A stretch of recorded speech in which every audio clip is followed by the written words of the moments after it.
So you may sense a pattern here as I like to talk about something in this section about how it's kind of positive, and then I say, oh, but then there's some problems.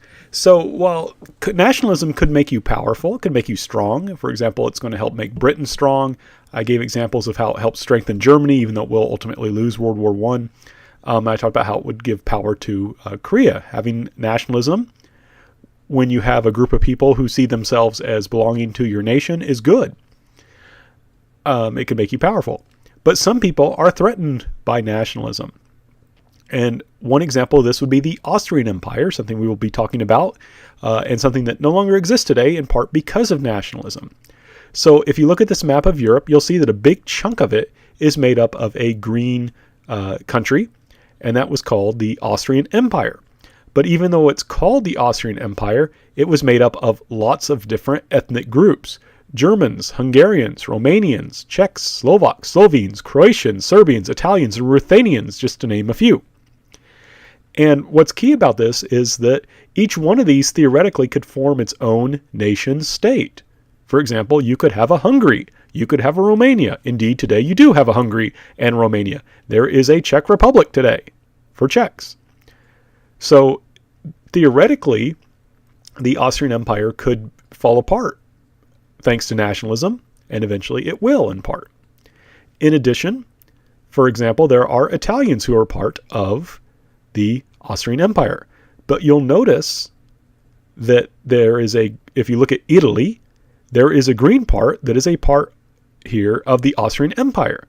So the Austrian Empire isn't going to like nationalism because some Italians there in what is now today Italy might say, oh, we don't really like being a part of the Austrian Empire. We would much rather be a part of the Italian nation state once that nation state is in fact established.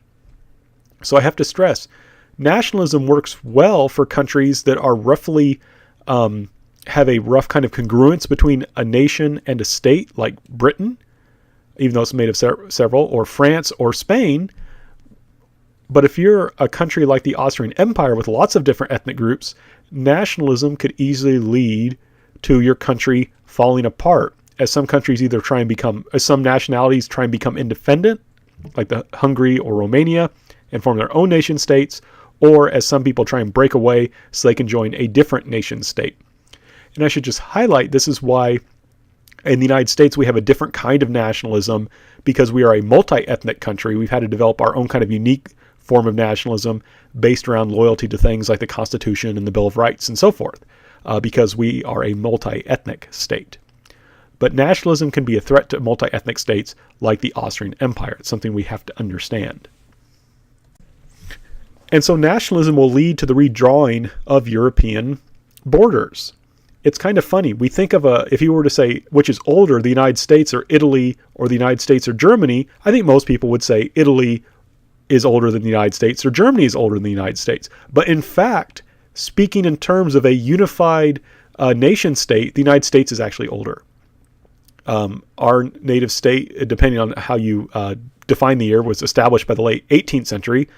But you're not going to have a unified Germany or Italy until the middle of the 19th century or so. So nationalism is going to lead to the formation of new states, such as Germany and Italy. Germans and Italians existed before, but there wasn't one single German state. There wasn't one single Italian state.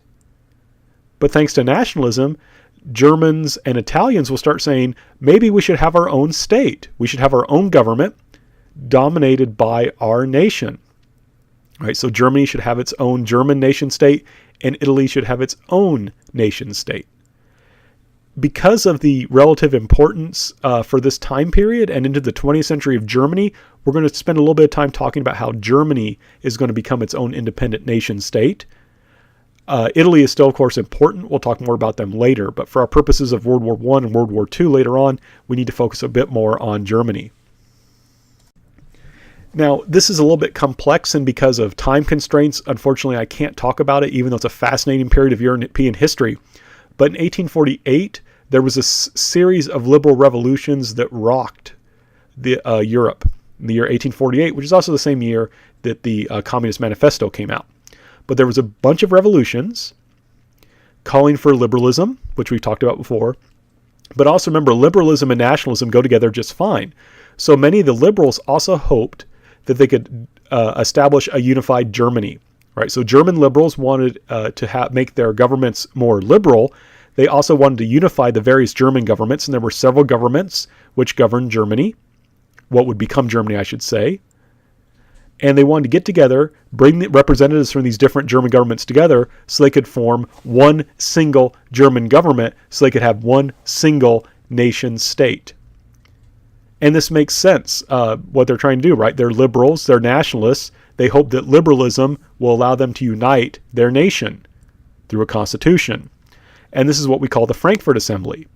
These Germans came together from all these different German states, all these different German governments, with the idea of unifying Germany through a constitution. This is exactly what the Americans did in the late 18th century to make the 13 colonies into the United States, right? We established first the Articles of Confederation. We established first and then we later on established a full-scale constitution, and that helped hold our country together. Basically, the Germans are just trying to do what the Americans had successfully done. However, the Frankfurt Assembly, the attempt to unify Germany through a constitution, will fail.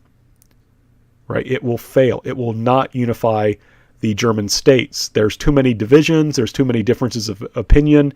No one in the end really wants to give up their power in order to have one single unified German state. However, there's a man named Otto von Bismarck. Otto von Bismarck is interesting. You can get a sense of who he was by looking at him on the right. That's a picture of him. That's when he was Chancellor of Germany, of a unified Germany later on. You can see he's dressed like a military man. And a chancellor is kind of like a prime minister, and it's essentially a civilian position. But he chose to dress as a soldier and notice he's wearing what's called a Pickelhaube. It's a helmet with a spike on it. So it's a particularly intimidating kind of soldier. And that tells you something about this guy. Very interesting guy. But Otto von Bismarck was very pro-monarchy. He saw how the Frankfurt Assembly had failed to bring people together, had failed to bring Germans together into a single unified state. So Otto von Bismarck said, we need a strong leader to hold society together. We need a monarch.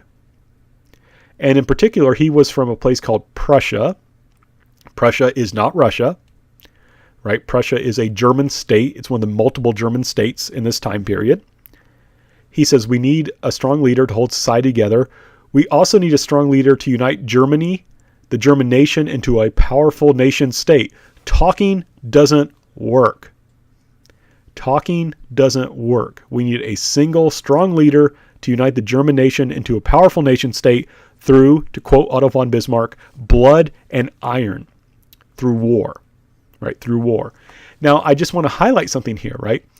I wonder what Germany would have been if the Frankfurt Assembly would have succeeded. Right? The Frankfurt Assembly tried to unify Germany through talk, through diplomacy, through compromise, but it failed. Bismarck will, however, be successful by uniting Germany through blood and iron. And that's going to make Germany a much more militaristic kind of government, a much more militaristic kind of nation state than it would have been if this compromise would have worked. And Otto von Bismarck will follow his blood and iron strategy.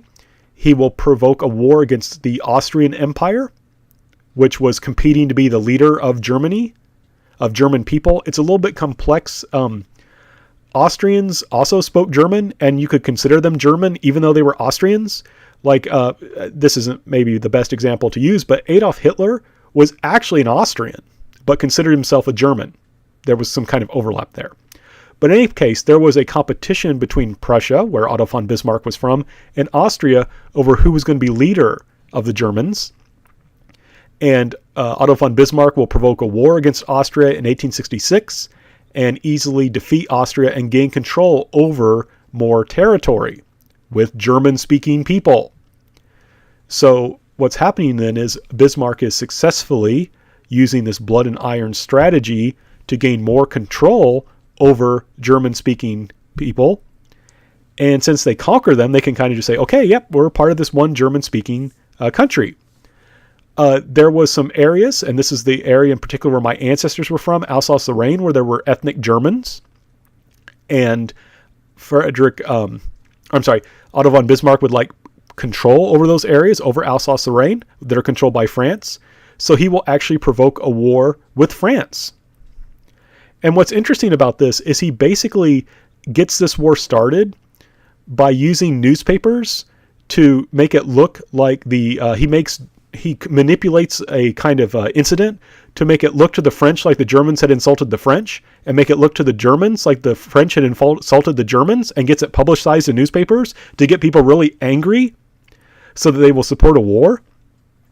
And that shows you kind of the power of nationalism and national feelings, is that you could actually start a war by making this kind of, making it look like someone had insulted your king in the newspapers. And that's essentially what he did. He made it look like the Germans had insulted the French emperor in French newspapers, and he made it look like the French had insulted the German king, Kaiser, in German newspapers. And so people were willing to support a war, fundamentally over territory that he could then unite as part of a one German nation state.